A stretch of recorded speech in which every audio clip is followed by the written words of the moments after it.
তফসিল পিরিয়ড দেওয়ার পরে আমাদের ধারণা ছিল দেশের আইনশৃঙ্খলা পরিস্থিতির উন্নতি হবে। আমাদের ধারণা ছিল প্রশাসন নিয়ন্ত্রণে নেবে, প্রশাসন নিরপেক্ষ হবে। আমাদের ধারণা ছিল সরকার, নির্বাচন কমিশন সকল রাজনৈতিক দলগুলোকে মিলে একটি সমঝোতা করবে। আমরা অনুভব করেছি কোনো ধরনের সমঝোতা হয়নি। আমরা অনুভব করেছি কোনো ধরনের রেজলিউশন হয়নি। আমরা অনুভব করেছি এখনও প্রশাসন, সরকার, পুলিশ হাফ হার্টেডলি কাজ করছে। এর একটি নিদর্শন হচ্ছে ওসমান হাদির মতো উদীয়মান তরুণ একজন নেতাকে নির্মমভাবে গুলি করা হয়েছে।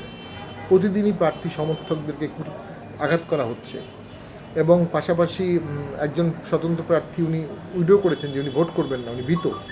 বিভিন্ন দলের নেতারা বলছে তারা এলাকায় যেতে পারছে না।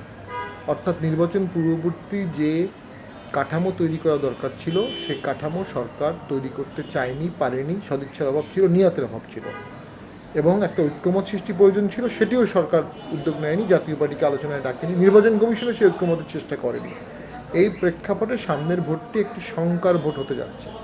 সামনের ভোটটি সংকট মোচন না হয়ে সংকট ঘনীভূত হওয়ার ভোট হতে যাচ্ছে এবং আমরা সেই ভোটে ইলেকশন ইঞ্জিনিয়ারিংয়ের ভয় পাচ্ছি, কারণ প্রশাসনিক কাঠামো একটি বা দুটি দলের মতো করে সাজানো আছে এবং তারা ইঞ্জিনিয়ারিংয়ের ছকে ভোট করার পরিকল্পনা করছে। মিডিয়া কুর সম্ভাবনা দেখতে পাচ্ছি, দিনের ভোট, রাতের ভোট, অনেক সম্ভাবনার আমরা অশনি সংকেত দেখতে পাচ্ছি।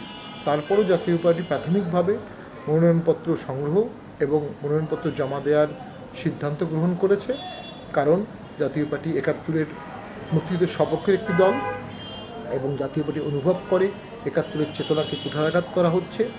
এই চেতনাকে সমুন্নত রাখার জন্য গণতান্ত্রিক পথে, নির্বাচনের পথে জাতীয় পার্টি থাকা উচিত।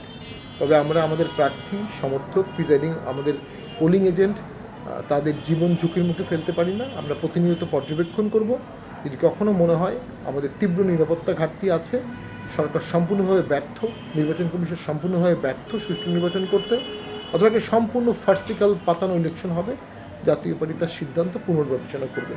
জাতীয় পার্টি এর আগে ৯বার ইলেকশন করেছে, সরকারি দলে ছিল, বিরোধী দলে ছিল, তৃতীয় দল ছিল।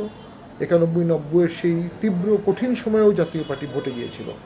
তো আমরা ভোটে যেতে কখনই অনাগ্রহী ছিলাম না। আমাদের এখনকার যে আভ্যন্তরীণ তফসিল হয়েছে, নিজস্ব যে ফ্রেম, আমরা ২৫ তারিখের মধ্যে আমাদের প্রার্থীর চূড়ান্ত তালিকা পাবলিশ করবো এবং নমিনেশন দিয়ে দিব।